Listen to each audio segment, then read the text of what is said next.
Hello viewers, my name is Adam. I'm Aaron. This is CK Mini Productions. Bring you another movie review. Alright guys, it's that season and you know that time it is. It's time that we get spooky. And during this time of this video, we're talking about it's Halloween. Not just Halloween, Halloween Kills. It's the latest installment in the Halloween franchise. And if you want to deal with this any further, this is part of it's a sequel to the 2018 reboot sequel film that happened. Alright, let's go. Alright, let's address something right now, right here, right off the bat. It's interesting that these days that when franchises are being rebirthed or at least given new life, that it seems to be the thing in Hollywood to start right off the bat with the similar title as the same title that was initially given at the first of the franchise. Unless the film is it's a complete reboot, then it's okay in some regards.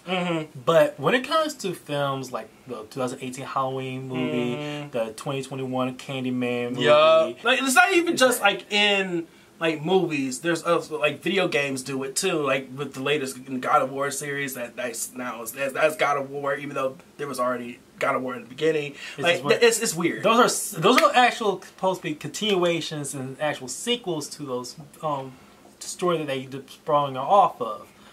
But it's kind of confusing when you look at that. That's not going to be the whole point of this review, but we just wanted to get that out there. Lucky enough, this movie has a different title, as we stated earlier before. I gotta say that's not the best title in the world that could have, but given this concept of what goes on in this film, I'll leave it alone. Yeah. So yes, what is Halloween Kills all about? So yes, it is a direct sequel. Like literally right after the day. It's the same day. It's the same night that took place in the first film. We're still there, and even more stuff went down. Yes, and what they do here is they do shift focus on a lot of first perspectives of who is involved as the main characters wise. And that's actually one of the that's actually like a huge thing to this film. And what was introduced in the very first one is that it was trying to break away from the mythos that was originally built around the franchise from the very first film in the series, where it was always about Laurie Strode, the one who got away. And this one, in this particular film, it focuses on basically the whole town of Haiti. Exactly, it's like the deaths. Yeah, like it is. Like this is very much an ensemble piece, and the whole plot of this movie revolves around the whole town of Haterfield gather up together to finally hunt down and possibly, hopefully, to kill Michael Myers. But that in itself is the main issue, is that Michael Myers isn't so much. He's not like everybody else. In this film, I feel as though, like the last one, really emphasizes that concept that Michael Myers isn't just a being, he's an idea. And he is very much, Michael Myers is his name, but I consider his species the shape. This movie in particular, it wants to highlight certain ideas that it may have been hinted at in the franchise before, but they try to have a balancing ground of how they want to approach it, because in some ways, yes, it wants to have a foothold in some other worldly type things because of the concept of an unkillable person. But you also, what makes it even more eerie to a sense, it is still somewhat portrayed very realistically. Like, this is a human, supposedly a human being, somebody. No different between me, you, or anybody else out there committing this horrible atrocities and acts. Like, it can happen. Somebody can literally be doing this type of stuff, and it just so happens in this particular situation is somebody who's just unstoppable. Yes, and it's because that sense of unnerving and that helplessness that revolves around that type of concept is why the whole town Hayfield gathers up and try to take them upon themselves when a system that's supposed to help protect them kind of fails. And what it develops is, like it's shown in the marketing campaign, a sense of mob mentality, and how that is portrayed in this movie is like like it shows. It shows case that maybe having a mob mentality isn't always the best idea. Yes, anger and emotions run high, especially when you're dealing with outlandish things that are going on, especially with what Haddonfield is dealing with. But that just because you're feeling these type of emotions and you're scared, you're angry and frustrated, doesn't mean that the right thing to do is to take it into your own hands. Because it branches off into very different ways of how many things can go wrong. You know, from other individuals who went out and watched this film and gave their opinions, that the biggest concept is that this movie, because it is this middle child in this franchise, in this new franchise, of this new breath into the franchise, that you feel definitely that this is just one part of the story. That there's still more to come, and that certain concepts that this film decides to go back on or bring up, it does it in ways that it's cool that they bring it up, but they don't necessarily stick the landing. Like, let's talk about the mob mentality. What are you looking for in that concept when somebody's bringing that up? Every film ends their films differently, and like I understand that there's, especially in the slasher genre, there is a very specific way in which you tend to go a way of how a film will end. That's true. And in some ways, it kind of subverts those tropes near the very quickly in the end, which I'll probably say that it is a detriment to how the film will execute it.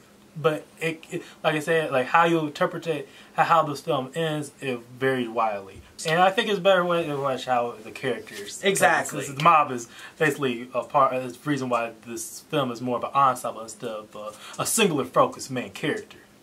So, all right off the bat, Laurie Strode, played by the wonderful Jamie Lee Curtis. Just like the past Halloween 2 and also the reboot of the Rob Zombie reboot of Halloween 2, she is in the hospital, but the difference is that they decide, because they recognize just how horribly messed up that she was in the first film. She's human. It understands that, Michael Myers may be this force of nature or whatever that's out here doing all kinds of crazy, deplorable things. He may be unstoppable, but everybody else who he's coming after, they're not. If there is a main character that you can probably focus on, it is the reintroduction of a past character from the very first film. This time played by Anthony Michael Hall, who plays the grown-up Tommy Doyle. I like what he did with this role. It definitely felt as though this was a continuation of that character's storyline, and I can see where he was coming from when he was thrusted back into this horrific traumatic experience that he had when he was younger, and how that developed into the man that he became in this film. In a way that he is the singular force of the mentality of Haddonfield at this particular moment of time. This built up past trauma that finally bursts into action, and that he himself decides to take it upon and lead, or lack of a better term, creates this mob. This film really goes in depth with how you have plans, and then all hell breaks loose, and it just goes to crap. And you try to have characters with level heads, like Laurie's daughter. She played by Judy Greer, like an actress who. For some reason, she never gets a lot of roles. But she definitely deserves it. I can see, I see her. I see what she's doing with this role. And in some ways, what she does in this movie is kind of similar to what she does in the last film. Especially if you will pay it, especially near the end of the movie. But a lot of her characters revolved around a lot of the concepts of recontextualizing what you will think in a slasher film. There is actually even more to this. Jumping on that concept. Pause.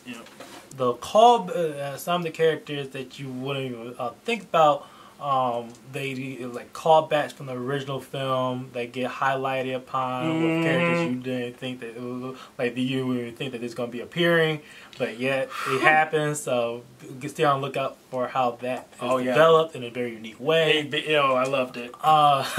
You have like still the many other characters, or just the people of Haddonfield. They are real standouts. I don't want to give it away because I feel as though that's part of the joy of this film is that I've seen all these unique, cool aspects they bring out in the town of Haddonfield itself and the residents who live within it and the things that happens to them. Like, you really need to see this film just for that alone. Like, oh my god, the kills in this movie alone, like, this is a really unhinged character. Like, this did something that you wish that other horror movies would do. In the concept that when people are dying in this film, you're not just seeing somebody getting killed off and it's like, oh wow, that person just died. Like, no, you actually feel bad for the people that are suffering in this film.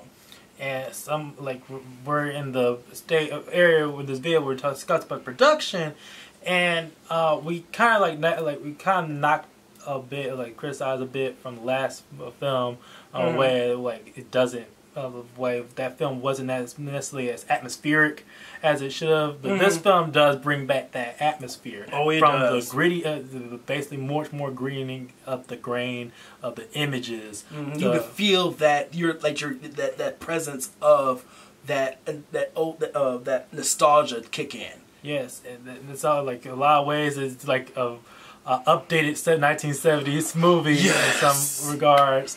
It highlights the seriousness of how they're approaching this movie. Like, you're not going into this saying like you would like some other slasher flick or some other crazy cool horror genre movie for Halloween. Like, no, this is like they take it seriously. When somebody's dying in this, the situation they're in, this is not something that you're supposed to be laughing at or you're supposed to be trying to say like, oh wow, that just another one bites it up. No, this is messed up. Part of the reason why we like the series is also because of the music. Oh, yes. Yet again, John Carpenter comes back to score this film, but like the first one, he also brings along his son and another person to help compose the score. This one is very much more subdued than his reintroduction to the franchise. Very much so. It's not like no one particular track in this particular film like it was in the last one. It's like a real standout. Like the last one, one of the really cool standouts from that one was the track that went the shape chasing Allison. That was like really fresh, but it also felt very like at home in the series itself to the soundtrack that was built up. But in this one, it's like it understands the severity of what's going on, so it really encompasses that concept. It does hold back like what you would have liked it from the first one when it came out back in 2018. So it depends on what you expect from a Halloween movie at this point. So with all that said, I would say, like the original, like the first reboot and this new set of series, I'm giving this a good movie. Very much so. I can understand, like, they do try to introduce new, subtly introduce new concepts to this new Halloween franchise, but it's clearly enough that they want to like drive home with that come the last film. Exactly. So it's very much this film is weighing on pins and needles to see how it will all be concluded in that next installment. But there we have it. That was our review for Halloween Kills. Guys, as always, if you like this, please like, share, and subscribe. Want to hear from you. Comment below. Let us know. Did you watch this film? How do you feel about it? Are you a fan of horror movies? Do you like the Halloween franchise? Where do you fall on the line? Please hit that bell for more notifications. We want to get more out there to you, and we want to know what you feel. I'm Aaron. I'm Adam. And this has been Secret Media Productions. See you.